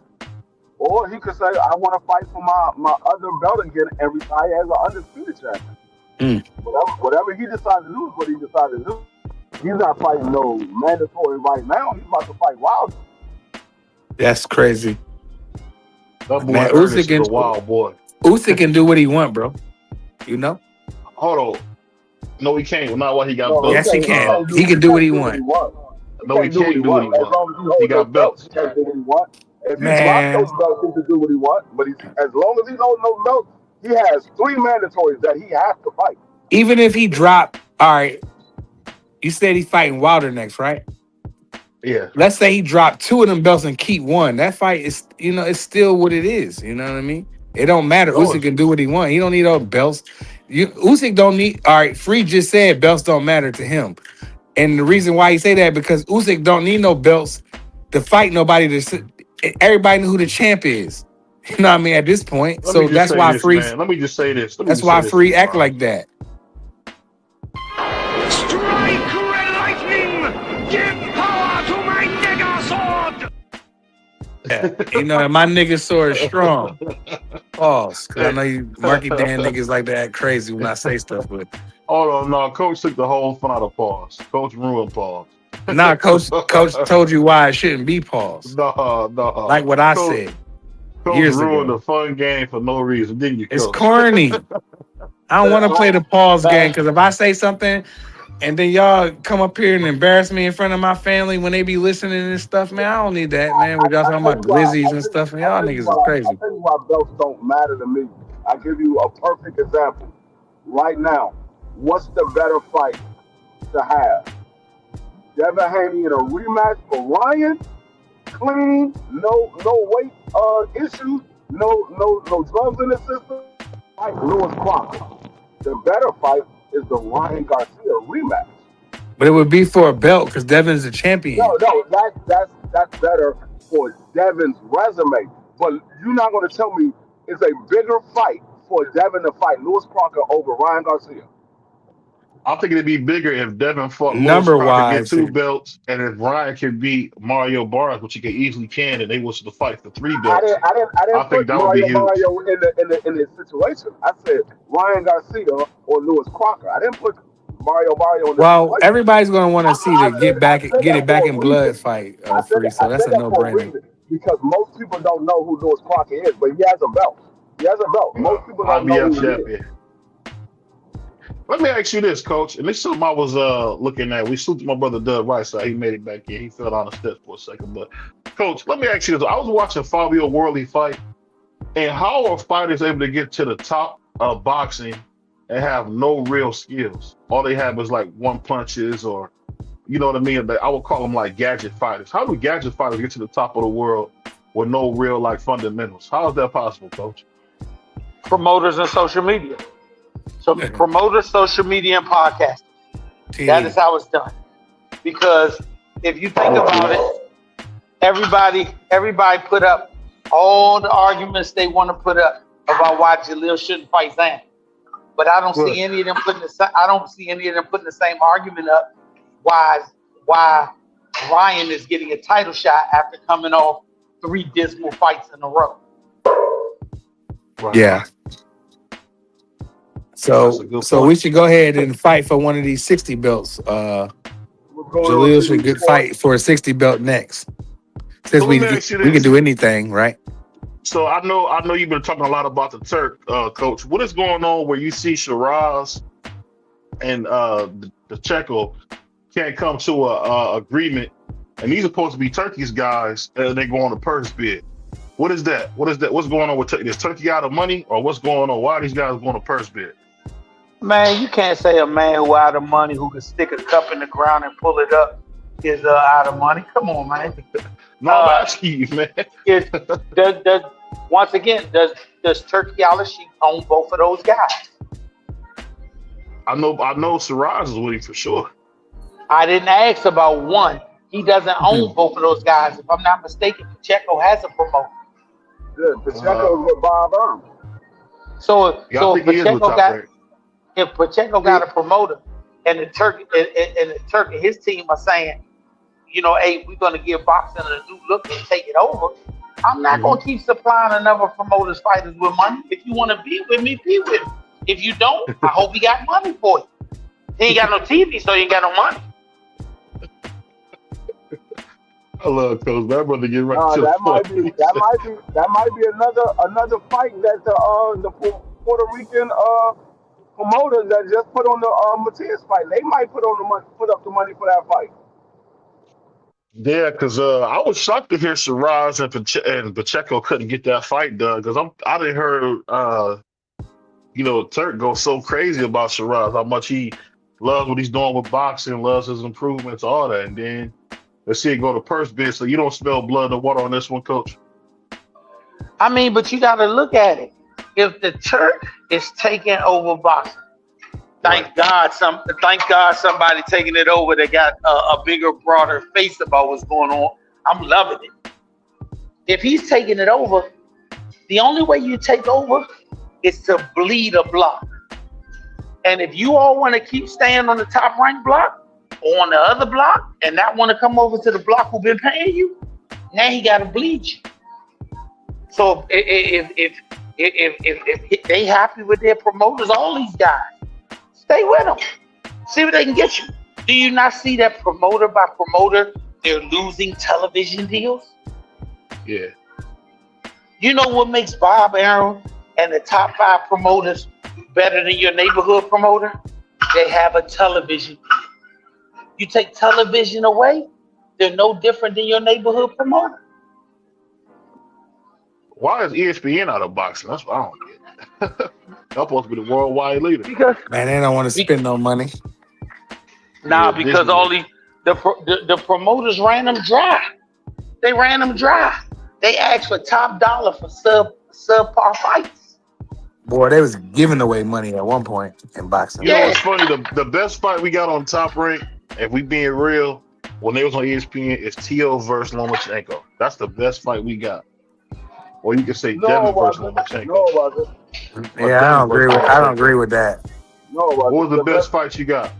What, Joe Smith versus Bibble? No. Nah. Versus Wilder. Oh, okay. Yeah, that was a co-promotion, so technically. That was a co-promoted. But still, technically, that wasn't just But ESPN. It's still ESPN had their own programming and PBC had theirs. But it still was. Yeah. So technically, he's not wrong. Technically. Yeah. So I feel you. I feel you, man. Wait a minute. Hold on. Wait. hold on. we talking about the best fight from ESPN. Yeah. Right? Correct? Yeah. The best fight has to be Devin and Lomachenko. No way. That was the best fight. No, it wasn't. That was not better than Fury and Wilder, bro. You bugging. Those was not good fights, man. If you want What? Money. I agree. I do agree. No. You're right. I'm out of order. Them fights were amazing. Them fights are gonna be talked about forever, bro. I forgot that was a code. I forgot. Right. So that's why I said free. Technically, right. If you want, because technically, ESPN. If you want to say that. It was a co-sponsored event. But technically, it's still they had their own programming. You could switch to either channel at the time. You can watch the PBC programming, or you can watch the Top Rank programming, and that means commentators. So technically, D3 is right. I wasn't speaking on it that way, but I agree with what you're saying. If you want to move that to the side because those was heavyweight, then you could say the Bud Crawford versus Sean Porter was better. They generated more money than Loma and Teo. Yeah, even that fight, yeah. That wasn't no fight. Bud dominated Sean Porter. Bud dominated Sean Porter. But I'm saying though, going into the fight, it was a big fight. Sean, they let Sean go across the street, and he came up a little short, but I thought Sean did good in the fight. But Sean got his black ass beat. I don't know which one was watching. Man, come on, man. I ain't say that he didn't. I just say he did his thing, but he came up short. According to the he numbers, beat the Polish dog out of him, man. BVO, get out of here, bro. He beat the Polish dog out of him. Get out of here, bro. You bugging. He punched you right into them Steve Harvey suits, man. I don't see the thing y'all be doing, man. Y'all be glazing, man. I'm from Cleveland, and Sean Porter, man, he got beat, man. Everybody was pissed in Cleveland when he got beat like that. Bro, nobody said that he didn't. Even when they said you down, Bud was like, how? And then he turned it up on him. I didn't think that Bud was down at that point. I was like, what they watching? I thought Bud was doing his thing. Sean Porter wasn't doing it. Sean Porter had moments early in that fight. He had moments early in that fight, but Bud Crawford just. But what happened when he was beaten? What happened when he was playing the grind and beat on the ring? When he kept prior to that, when they told that Terrence was up, right? He wasn't up. I mean, when they said Sean was up, he wasn't up. You didn't see Sean Porter? You didn't see Sean? That was the last round. Sean Porter was beating, was doing the grind and beat on the ring. No, I thought he better start rapping.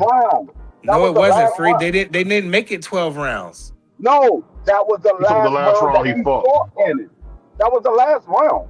Oh, you talking about Sean Porter? Oh, no, my bad. I didn't hear you right. No more rounds. He's talking about the very last round. He forgot about the rest of the fight. Fair enough. You forgot about the rest of the fight. You just looked at the last round. And was like, no. I didn't look at the last round. I said that. I'm not talking about you, I'm talking about BVO. Oh, my bad. He looked at the last round and forgot about the rest of the fight. Oh, Sean Porter was getting beat to that. You see when he found it on the that was the last round. You forgot the first four or 5 rounds. I mean, he had some good rounds, but I thought Bud was just trying to figure him out. Now, Sean was a little awkward in that fight, though. He was super awkward in that fight, but I felt like that Bud wasn't down. When they told Bud in his corner, you down. How? And Bud he changed his face and turned it up. I didn't think he was down at that point. Before we go to our last subject, I'm gonna say this: Lawrence Okolie is so awkward. I think he'll beat Caballero. He's so big and he's awkward like Rolly. So I don't think Caballero beat Lawrence Okolie. But all you gotta do is have a jab to beat that guy. Our last subject is this, and we're gonna start with Coach. Then we're gonna open it back up to everybody. Coach, what do you think about Errol Spence making a text, making a X post saying that people are calling his name who wouldn't utter his name after he got beat to death by Bud Crawford? Is that fair or foul? Why is Errol making excuses on why he's not fighting? What would you say, Coach? He ain't make no excuse. He just called suckers out for being suckers. Y'all ain't say the man's name when the man was available trying to look for fights. This man had a belt and he was walking around the corner saying, "You want to fight me? You want to fight me? You want to fight me?" Everybody talking about nah. Now all of a sudden they see that he's human. And now everybody got something to say. You know, that's just typical niggas.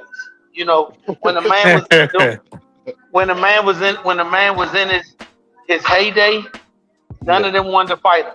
They waited till Bud Crawford came up and beat him to now say, "Oh yeah, I think I'll fight him." They didn't even want to fight the man after he got head first out of a convertible and then came back after getting his face rebuilt. They didn't want to fight him then, but now all of a sudden you want to fight him after the Bud Crawford fight. Man, everybody trying to hit that. But you know what, Coach? If you read the actual, we'll call it tweet, because I don't want to say X to confuse you, but the Twitter, what Earl said on Twitter, what he seemed like he was trying to insinuate that he wasn't fighting no more, because his number one goal was to make it to where his parents don't have to work no more, which he accomplished that, right? We all agree with that, right? So that's what I got from the tweet on Twitter or the text. I got that he don't want to fight no more because he's like, man, like I done made my parents rich. That was the goal from the beginning. And he got his health. He still, he looks good. He's not all, his nose ain't shifted. His eyes ain't all puffy, So, and he made tons of money. Y'all got to remember, Earl's making money a long time ago. And he come from a 2-family home where the structure is a little bit different than usual, and them people are probably smart with the money. He got his cows and his animals and his ranch. He's probably getting great tax breaks, so he doesn't have to fight technically. It seemed like the Spence family was smart with the funding that they were funded. So it looks like, Errol done made himself some money. Tons of this. But Errol Spence actually turned on $160 million deal with PBC Amazon. $160 million deal. I didn't never see that. I never saw that. He said his major pay-per-view. $60 They million had on 100. the barrel. This is before the Bud Crawford fight. This is before the Bud Crawford fight. He would have never offered. saw that 160 million deal that they had for Earl Spence before the Bud Crawford fight. What fight was that? This is going to be for a 7-fight deal. For It who? says that I'm asking you what fighter. Errol Spence. Errol Spence. What up, DP? TD. Earl Spence. I know Earl Spence. I'm talking about who was the other fighter. I'm just reading off what it says in the article. Man, that article. What article from where? That article was a lie because there was no $160 million deal. Hold on. I'm reading it wrong. My bad. I'm reading it wrong. You're definitely reading it wrong. Put your glasses on. Okay. Well, anyway, basically what it was they have. This is what they said. With reports of a potential $200 million contract offered by PBC Amazon for several fights, his major pay-per-view bouts, he made over $160 million in revenue. Okay, I see. I read it. So he made that. No, $160 million. He probably didn't see the whole $160, but he probably got a nice little, you know what I mean? And he got that Texas ranch. He got his cattle. And for a lot of y'all that don't know nothing about business and money, when you get them cattle and that livestock, you get crazy tax breaks. Crazy tax breaks. This is the thing, like what so y'all laughed at Earl real quick, Free. Everybody laughed at Earl when he had chickens and cows and he got beat up and all that stuff. But who's really laughing? Because if you know anything about his cows and the stuff that he has, he's probably getting a major tax break with that livestock on his property. Okay. My bad. That was a lie from Fraud 9. Fraud 9 put that lie out that Earl had a huge $200 million fight deal. Fraud 9 said that. It's a dude who's a mental patient that said that. Well, he need to go back. He need to check back in with the people. Yeah, he got to check back in. But basically, what Coach said is absolutely correct.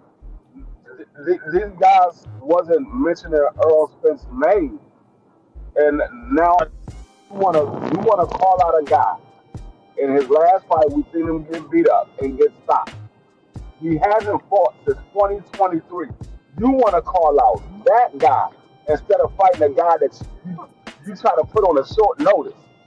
You try to make him sign a contract on a short notice. Instead of fighting that guy, you want to call out a guy that's been out of the ring for going on 3 years. Yeah, Earl should stay out of the ring. Hey, BVO, you read his tweet, didn't you? You brought it up. He should stay out the ring. Okay, so you should take that tweet and that should let you know that man has no interest. Salute, DP.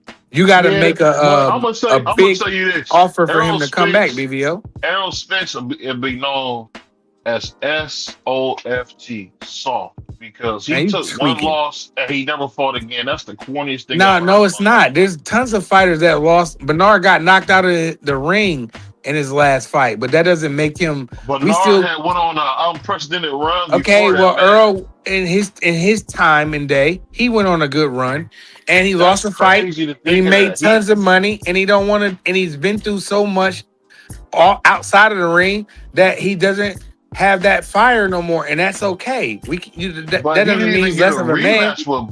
Bro, his mama. Hold on. Can I ask Hold on, no, real quick, Dub. His number one goal was to make sure that his parents does not have to work. He accomplished that.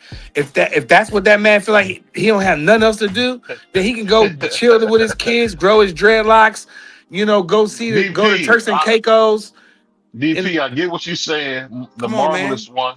He did that too, but that's corny. But shout out to Errol Spence. But go ahead, Dub. I mean, I respect it. I respect that. But you just said it was corny. It's not corny. Corny to me, but go ahead. Come on. Go ahead, Dub. My question, when we talk about Errol Spence, even though he did and he got scrubbed up, respectfully. So what? Hold on.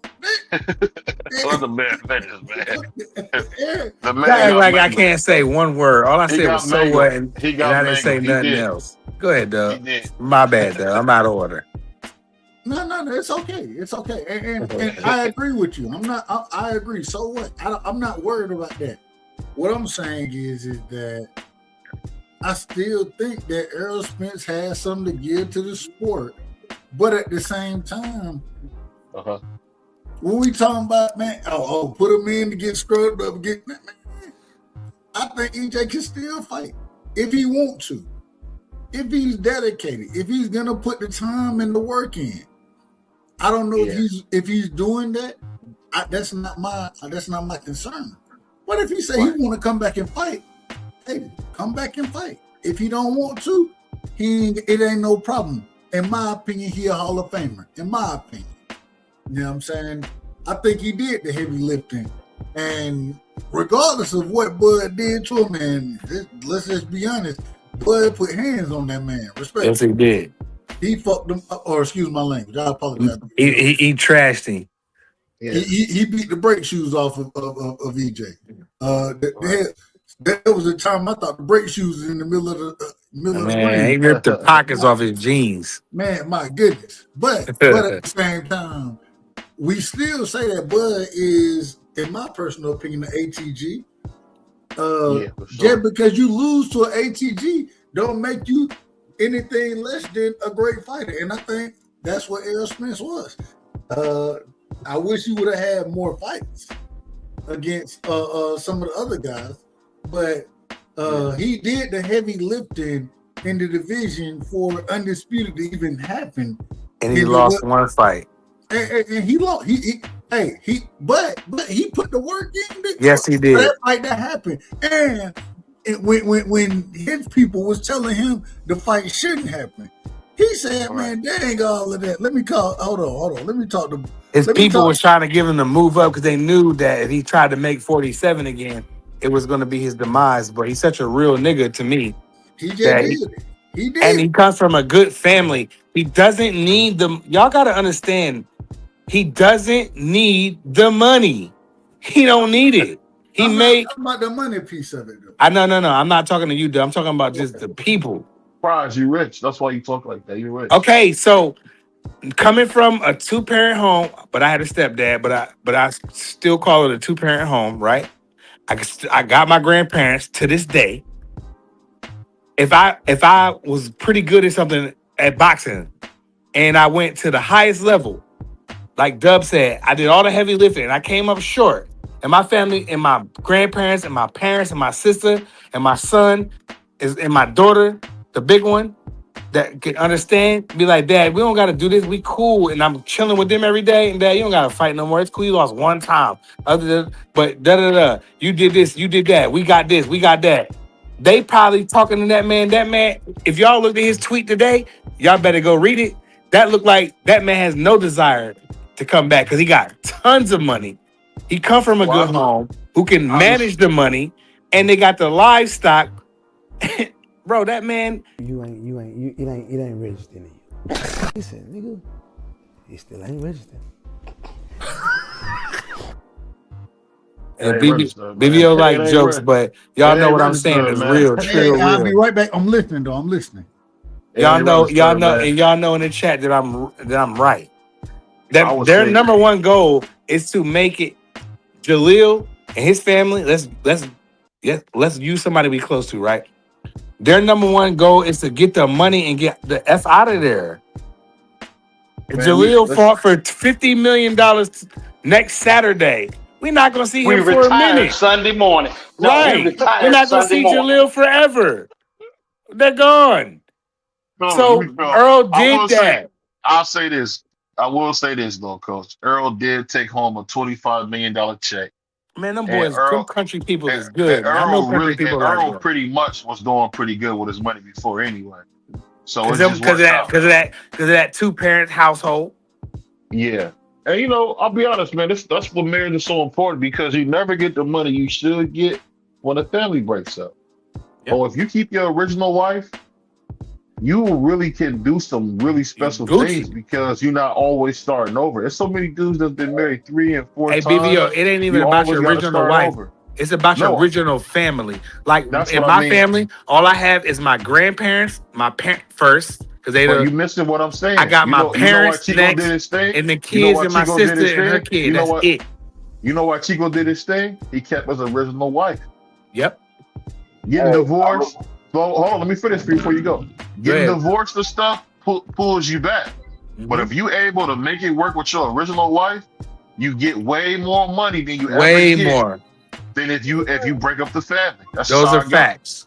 I'm not saying the families don't break up. I'm saying, but if you can keep her, keep her. But go ahead, Fred. Nah, BVO, those was bars, over the head bars for these niggas. You took home more than $25 million. I can tell you that for a fact because he lost his friendship by how much money he took home. Because that whole Dirk James issue came out because Earl said, I gave you what I owed you, and I gave you another $500,000 on top of that. But Dirk James like, but you took home more money than that. I was supposed to get paid for what your back end money was. So he took home more than $25 million. So, and he got that ranch free with that livestock, and them people don't know nothing. They never own anything, so they don't know that livestock give you them crazy tax brackets. But not only that he invested his money well, and he has enough money where he don't have to work again, he still has a fighter who is currently fighting, so he's still making money. Oh yeah, he do got Frank Martin. That's right, he do got Frank Martin. So he's still making money. He's not hurting for money. Nope, not at all. Hey, Coach, let me ask you this, Coach. Do you agree with that? I've always heard people say that. I've been around some really good OGs, and they say you don't make the money you should make if you don't keep your original wife and your original family together. Do you agree with that, Coach? Yeah, I agree with that. Let me tell you something. When every time you build something or you have something and you bring somebody in it, and then it costs you something to get rid of them, and then you get somebody else, you're operating from a deficit each time. I don't care how much you have, you're still in a deficit from where you started. But if you could keep the one person, then that person always operates from at least the same level every day. You know, I think it was said best by Bobby Blue Bland. It's cheaper to keep her. Bars. That's what I'm saying. When you got that kind of family like Earl got, all right, it's like, okay, Earl, you got this, what Free said, over 25 million. So you probably got some good people, like the mom and the dad, probably good with funding. I'll say the mom is, right? Earl's mom is the one. Like, cause she reminds me, like my grandmom in my family, my grandmom's the money lady. Nobody can get funding and you got to go through her, right? So he probably got the funding and she said, okay, Earl, this is what we're going to do. We're going to buy a nice little ranch house. It's not a big, gigantic mansion like Charlo's and them got, but it's nice. It goes to the side. It don't go up. Like you niggas that never own nothing. It goes to the side. The house I'm talking about. Yeah. And he got the livestock on there, right? And so if he says, Mom, I want a Ferrari, I want a Lambo, Mom. So I'll say, my mom, I'm Earl. My mom, I want to get a Lamborghini. It's about the one I want is like about $450,000. Now I can lease it. I can do that. My grandmother, being the money lady, like Earl mom probably is in the family. And I'll just say his dad too, Earl's parents. So my grandparents are going to come and say, you can get the Lambo, not this month. You can get it next month. Or they're going to say, you can get it. You can go. All right, yeah. You're going to get it in cash? Nah, ma, I want to lease it because I want to trade it in. Right? So, because I'm not driving it all over the world, because people in Lamborghinis don't drive those cars all over the world. Like when y'all see them, that means they just having a moment. Because because they ain't even never own nothing. A lot of people. And my grandma is going to tell me, yes, I can get the Lambo, or no, I can't get the Lambo. So I'm pretty sure Earl, he still got the dope chain, right? Y'all like his man down chain, a lot of people. Y'all like his cars and his clothes. He still has all of those things, right? Yeah. Because he has he comes from a good family. And if you look at his tweet today, AKA his tweet, you would know that man has no desire to come back to boxing. Yeah, today was the day that lets me know, you know what? I rock with Earl. If I seen him, he's going to be a people's man. He's going to shake your hand probably. He's going to take, like, if you seen him up front, like BVO got all those celebrities. If that was Earl, Earl's going to say, shout out to BVO Boxing, man. Da-da-da. He's going to do it, bro, because he's that kind of guy.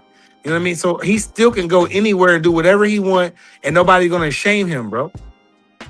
I'll say this, man. Before we get out of here, Coach, give us some knowledge, man, on marriage before you get out of here, man. Drop a dime on us before we get out of here, man. It's the best thing in the world if you got the ability and the team to help you choose and pick correctly. It's something that can make you grow as a person, and it's something that can make you falter as a person. The process is picking the right person. You can't pick a yes man if you're a female. You can't pick a yes woman if you're a male. You have to find somebody who is going to build with you. If you picked her because she had the best lashes and she had her edges licked down the best, then you ain't going to succeed. If you picked him because he was the most handsome and he had a bunch of muscles, you ain't going to succeed. You got to pick somebody that you see growth in and with. Never pick a person that you don't want to live without. Pick somebody that you can't live without. Because on those days that you disagree, because it's going to happen, at least you have something of a foundation to build on. Because if you murder for her lashes, you'll get rid of her for her edges.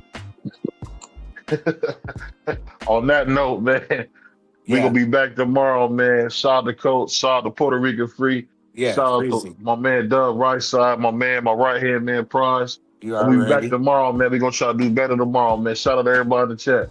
Peace. What's up, guys? Chris Algieri here. Big shout out to BVO Sports TV. Shout out to BVO Boxing. You understand? Check the boy out. Check the kid out. You understand?